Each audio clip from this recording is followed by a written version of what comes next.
हाय, मैं हूं अनामिका और आज मैं इस सेशन में आपसे एक बहुत ही इम्पोर्टेंट क्वेश्चन डिस्कस करूंगी और वो क्वेश्चन है why should we hire you. ये क्वेश्चन अक्सर मैक्सिमम इंटरव्यू में ये पूछा जाता है और ये जो क्वेश्चन है why should we hire you, ये ज्यादातर उन लोगों के लिए डिजाइन होता है जो पहली बार इंटरव्यू दे रहे होते हैं। और जब भी आप इस why should we hire you का आंसर दें, आप कभी भी टेक्निकली रूप से आंसर न दें। आप ये ना बताएं कि आपको क्या क्या टेक्निकल नॉलेज है या आप जिस प्रोफाइल के लिए गए हैं आपको उसमें क्या क्या काम आता है क्या नहीं आता है, ये आपको नहीं बताना है।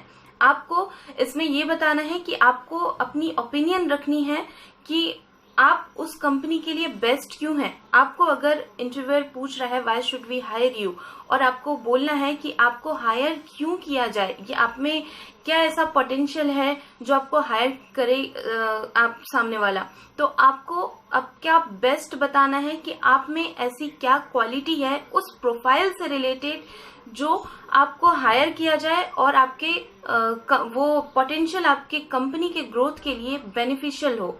आपको कुछ इस तरीके से आपको आंसर। तो मैं आपको इस सवाल का आंसर देने के लिए मैं कुछ पॉइंट्स बताऊंगी जिससे कि आप इंटरव्यूअर को इसका रिप्लाई बहुत ही अच्छे तरीके से और प्रॉपर मैनर में कर पाएंगे। तो सबसे पहला पॉइंट है शो ईगर एंड विलिंगनेस।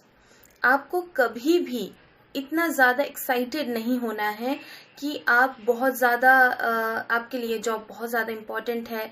हर कोई पहली बार जो फ्रेशर है वो पहली बार जब जॉब इंटरव्यू के लिए जाते हैं बहुत ज़्यादा एक्साइटेड होते हैं। कई बार उनके फेशियल एक्सप्रेशन से वो शो कर देते हैं कि मेरे लिए जॉब बहुत ज़्यादा इम्पॉर्टेंट है। ऐसा बिल्कुल भी नहीं करना है। आपको इस जॉब में इंटरेस्ट दिखाना है लेकिन अपने मजबूरी नहीं बनानी है उसे, ठीक है। आपको क्यूरियोसिटी दिखानी है कि इस जॉब को जानने के लिए, इस जॉब के बारे में, इस प्रोफाइल के बारे में जानने के लिए आप बहुत ज़्यादा क्यूरियस हैं, क्यूरियोसिटी दिखानी है, लेकिन आपको बहुत ज़्यादा इंटरेस्ट शो नहीं करना है। ओके। सेकेंड पॉइंट है no experience but great attitude. ठीक है, जाहिर सी बात है अगर आप फ्रेशर हैं तो आपके पास कोई एक्सपीरियंस नहीं होगा, लेकिन आपका जो एटीट्यूड है वो एक प्रोफेशनल एटीट्यूड होना चाहिए जो कि कंपनी में कंट्रीब्यूट कर सके। ठीक है, तो ये आपके इंटरव्यूअर को आपको बताना है कि आप में कौन सा ऐसा प्रोफेशनल एटीट्यूड है जो आपको हायर किया जाए अगर, तो आप कैसे कंपनी के ग्रोथ में आप अपना कंट्रीब्यूशन दे पाएंगे। ओके। थर्ड पॉइंट है हमारा सक्सेस ओरिएंटेशन। अब सक्सेस ओरिएंटेशन आप खुद को कैसे प्रूफ करेंगे, तो आपको बताना है इंटरव्यूअर को कि अगर आपको हायर किया जाता है तो चाहे आपको वो टास्क मिले या फिर कोई प्रोजेक्ट मिले, किसी में भी आपका जो मेन फोकस है वो सक्सेस की तरफ होगा, न कि पैसे कमाने की तरफ। डेफिनेटली अगर आप सक्सेसफुल हैं तो पैसा आपके पास आ ही जाएगा। ओके। और इसके अलावा आपको कभी भी ऐसा शो नहीं करना है कि आप इस कंपनी में हायर किए जा रहे हैं, आपका जो मेन मोटिव है वो अर्न मनी है, बिल्कुल भी नहीं। आपका जो मेन मोटिव आपको दिखाना है वो आपका सक्सेस होना चाहिए। आप यहाँ पर सक्सेस बनने के लिए आ रहे हैं और आपके सक्सेस से कंपनी को काफी बेनिफिट होगा। ओके। लास्ट है ग्रोथ पोटेंशियल। आप में पोटेंशियल होना चाहिए आपके करियर को ग्रो करने के लिए। Every minute, every hour, every day, you believe in growing and believe me, आपका जो ये इंस्टिंक्ट है और इंटेंशन है ये ऑर्गेनाइजेशन के ग्रोथ में बहुत हेल्पफुल है।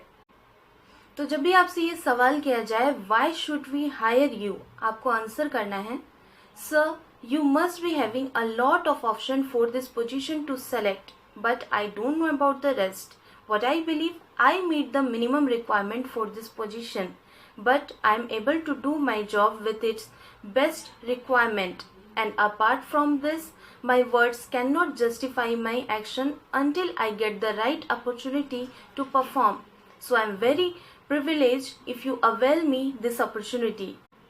Be short and specific with the answer। इस तरीके से आपको why should we hire का आंसर देना है। अगर आपको कोई भी डाउट है तो आप कमेंट सेक्शन में पूछ सकते हैं। All the best, have a nice day, bye।